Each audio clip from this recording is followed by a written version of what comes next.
Breaking news mga kababayan, China at Australia, nagkakainitan na? China, may bago na namang kasing inaangkin.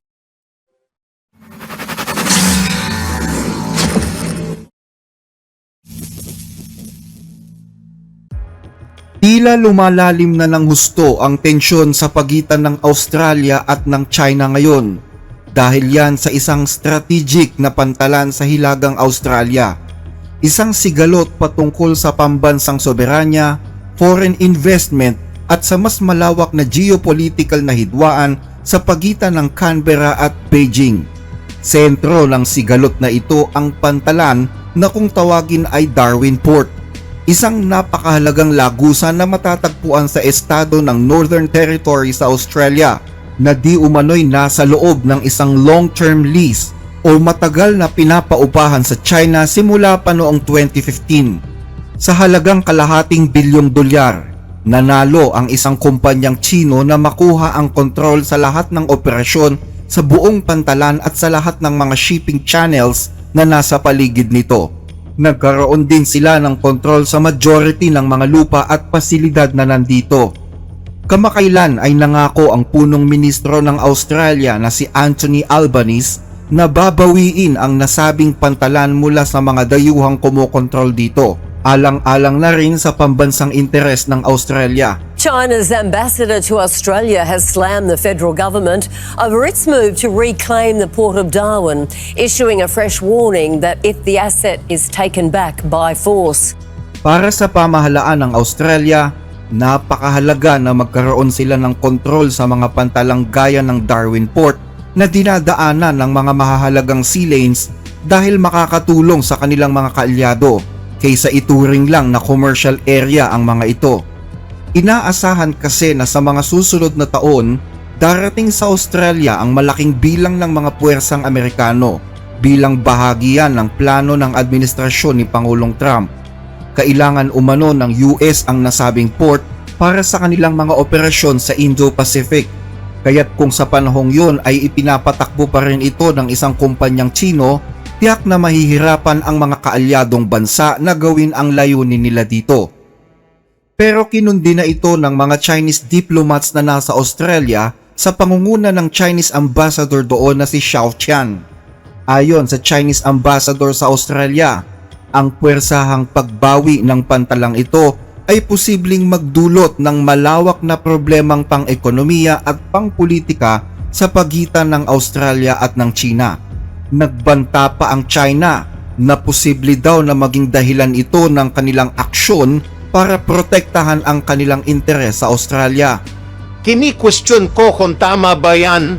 Hindi ganyan ang tamang pakikipagnegosyo. Ang gobyerno ng China ay may obligasyon na protektahan ang interes, ang lehitimong interes ng mga kumpanyang Chino sa ibang bansa. Kaya kung anuman ang mangyari, halimbawang bawiin ang porsahan ang pantalan, mayroon kaming obligasyon para kumilos, para protektahan ang interes ng kumpanyang Chino. Sinabi pa ng ambasador na kung susubukan ng Australia na lumayo sa China, lalayo din daw sa kanila ang mga oportunidad. Kapag niyakap mo ang China, niyayakap mo rin ang kinabukasan, pero ang paglayo sa China ay paglayo din sa mga oportunidad. Ang mga salitang sinabi ng Chinese ambassador ang pinagmumulan ngayon ng mainit na batuhan ng mga masasakit na salita sa pagitan ng Australia at ng China. Inaasahan na lalong titindi ito hanggang sa maapektuhan ang kalakalan, regional security, military deployments at mga maiinit na diplomatic narratives. Direktang kinwestiyon din ng Chinese ambassador ang intensyon ng Australia at pinagdudahan pa ang timing ng biglang pagbabago ng patakaran ng Australian government. Ayon kay Ambassador Xiao Qian, bakit kung kailangan daw ng Australia ng pera, papaupahan nila ito sa mga dayuhan at porket nagkapera na ay bigla-bigla na lang daw itong babawiin. Hindi daw ganyan ang tamang pakikipagnegosyo. Alam namin kung anong posisyon ng Australian government. Gusto nilang bawiin, ibalik daw sa kamay ng Australia. Nag-ooperate lang naman ng mga kumpanyang Chino doon dahil namumupahan sila Simula pa noong 1 taon, ayaw na ng gobyerno na gumastos at gusto na nilang gumawa na lang ng pera. Tapos bigla-bigla na lang naming nadinig na gusto nang bawiin ng Australian government. Kaya kine-question ko kung tama ba yon. Nilinaw din ng ambasador na anumang pagbabago sa kasalukuyang usapan ay pwedeng makasira sa bilateral investment at trade cooperation ng China at Australia at hikayatin ang Beijing na maghanda ng tamang tugon kapag nakita nito na tila winawalang kabuluhan na ang karapatan ng mga Tsino. Ano man daw ang mangyari gaya ng puwersahang pagbawi sa pantalan, meron daw obligasyon ang China na kumilos para protektahan ang interes ng kumpanyang Tsino. Partikular na tinutukoy dito ay ang Land Bridge Group na pag-aari ng negosyanteng si Yi Chang, isang Chinese company na mayroong 79 na taong kontrata sa Darwin Port. Si Yi Chang ay kilalang konektado sa Partido Komunista ng China at dahil dito kung bakit protektado ito ng China at may ilang mga barkong pandigma ng China na umiikot din sa mga baybayin ng Australia. Ayaw ni Yi Chang na ibenta ang kanilang kumpanya, pero naniniwala ang pamahalaan ng Australia na ang mga negosyo sa lugar at ang military logistics ng mga kaalyado ay dapat align sa depensa at seguridad ng bansa. Simula pa noong 2020, nagkaroon na ng lamat ang relasyon ng Australia at China dahil sa issue ng pandemya, mga hindi magagandang salita at mga sanctions sa kalakalan na ipinataw ng dalawang bansa sa isa't isa. Tulad ng ilang mga kaalyado sa rehiyon, kini-question ng Australia ang pang-aabuso sa karapatang pantao sa China kaya nagpataw ito ng sanctions laban sa Beijing. At bilang tugon, nagpataw din ang Beijing ng sanctions at mga taripa laban sa Australia. At ngayon, ang Darwin Port ay nagiging bahagi na sa mga isyong ito. Ayon sa punong ministro ng Australia, ang desisyon na bawiin ang Darwin Port ay nakabatay sa interes ng kanilang bansa at hindi lang sa relasyon ng Australia at China. Desidido ang pamahalaan na tapusin na ang kontrata ng China at bumuo ng mga pinal na desisyon para kontrolin ang nasabing pantalan at i-manage ito.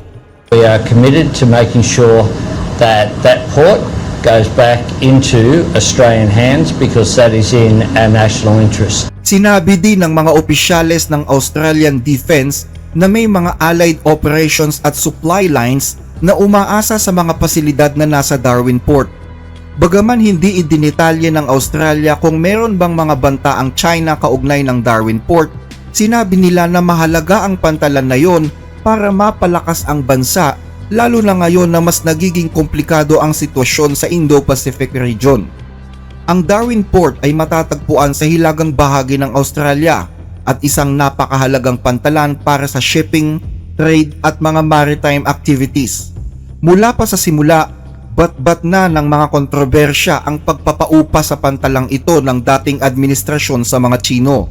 Kini-question ngayon ng National Security Council ng Australia at ng mga kaalyadong bansa kung paanong nabuo ang napakahabang deal sa Land Bridge Group nang hindi man lang pinag-iisipan ang posibleng mangyari sa hinaharap. Binatikos naman ng ilang mga kritiko sa pamahalaan ang planong bawiin ang Darwin Port at sinabi na ang sapilitang pagbili sa mga properties at sa mga kumpanyang Tsino sa pantalan ay posibleng makasira sa mga investment sa hinaharap. Pero nanindigan ang mga taga-suporta ng pamahalaan sa Australia na mas dapat mangibabaw ang interes ng bansa kaysa sa mga layuning pangkalakalan at mga negosyo, lalo na kung ang pinag-uusapan na ay ang kaligtasan ng bansa. Kailangan umano na kontrolado ng alyansa ang mga pantalan, mga paliparan at mga communication hubs para masiguro na malaya silang makakakilos sa oras na magkaroon na ng matinding krisis. Pero naniniwala ang mga eksperto na posibleng magkaroon ng problema ang pamahalaan dahil sa mga legal na usapin gaya ng mga terms sa pagpapaupa at mga nakasanayan na sa larangan ng international investments. Dapat daw na makabuo ng mga bagong batas tungkol sa pagbawi ng mga assets na pinaupahan noon, lalo't nakasalalay na dito ang seguridad at interes ng bansa. Sa kabilang banda, nanawagan naman ang China na dapat umanong protektahan ang mga karapatan ng mga negosyo sa ibang bansa batay na rin sa international law. Gusto kong bigyan diin na ang mga kumpanyang Chino ay gumagamit ng pamamaraang pangmerkado para makuha ang Darwin Port ng legal at ang kanilang mga karapatan at interes ay dapat protektahan alinsunod sa batas. Suportado naman ng Estados Unidos at ng mga European countries ang hakbang ng Australian government. Gayunman, nagpaalaala sila na hanggat maaari ay magkaroon ng pagpipigil at maiwasan ang eskalasyon. Bagaman hindi sinasabi ng Australia kung sino ang susunod na magpapatakbo ng pantalan sa oras na matanggal na nila ito sa kontrol ng China, may mga bali-balita na hahawakan daw ito ng isang malaking Australian company na may planong bumuo ng partnership sa isang kumpanyang Amerikano, ang Cerberus Capital, na konektado naman sa administrasyon ni Pangulong Donald Trump. A private equity firm with strong ties to the Trump administration is preparing to make an offer to purchase the Port of Darwin. New York-based firm Cerberus Capital Management, if that's how it's pronounced, is poised to make a formal proposal to buy the port from the Chinese group Landbridge. This is according to the Australian Today. Prime Minister Anthony Albanese warned Landbridge during his election campaign that the port must be sold voluntarily or else the government would forcibly acquire it. Dahil sa mga mapangahas na salita ng China laban sa Australian government, naniniwala tuloy ang mga eksperto doon na tunay na ibinalik na nga ng China ang Wolf Warrior diplomacy nito, isang diplomatic strategy ng China kung saan gumagamit sila ng mga mapangahas na retorika imbes ng mga mahinahon at sugar-coated na mga statement. Gawa umano ng pagbabago sa world order, mas nagiging matapang na ngayon ang China sa pagpapatibay ng kanilang interes sa iba't ibang bahagi ng mundo, habang hayagang ipinapakita din ang mga bagay na hindi nila nagugustuhan. Maliban sa Darwin Port, nagbanta din ang China sa Australia na wala na itong mapapala na kahit ano mula sa China sa oras na hadlangan nito ang pag-iisa ng China at ng Taiwan. Kilala pa naman ang Australia bilang kaisa ng Estados Unidos, Japan at Pilipinas sa pagpapanatili ng status quo sa rehiyon. Noong mga nakaraang taon, ilang beses na sinubukan ng mga separatist groups sa Taiwan na suportado ng ilang mga puwersa sa labas ng Taiwan na paghiwalayin ng permanente ang Taiwan at ang China. Iyon ang pangunahing isipin. Ang pagkakahiwalay ng magkabilang panig dahil sa dagat ay hindi nangangahulugan na magkahiwalay na sila permanente.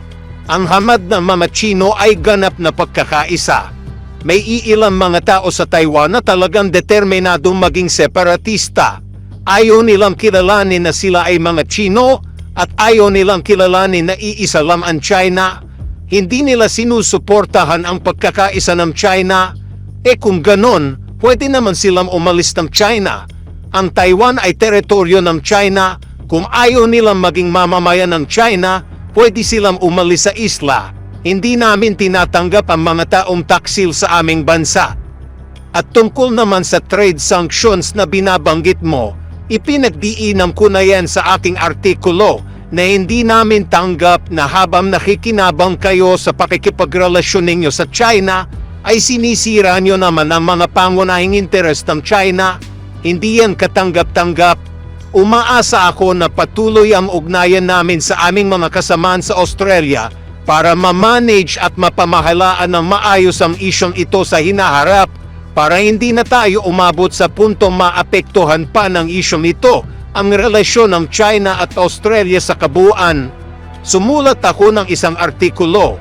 Nakita ko na hindi pwede na habang naghahangad kayo ng benepisyo, sinisira nyo naman ang pangunahin naming interes. Hindi ko sinasabi na nagsasuggest ako ng isang economic or trade sanctions. Hindi yun ang ibig kong sabihin. Basta't ang gusto ko lang sabihin, hindi pwede yung ganyan. Baka pwedeng humiling sa inyo ng like sa ating mga video, lalo na po kung nagugustuhan ninyo ang ating mga talakayan. Malaking tulong po ito hindi lang sa ating channel, kundi maging sa mga kababayan nating sinusuportahan nito. Maraming salamat po mga ka-blessed.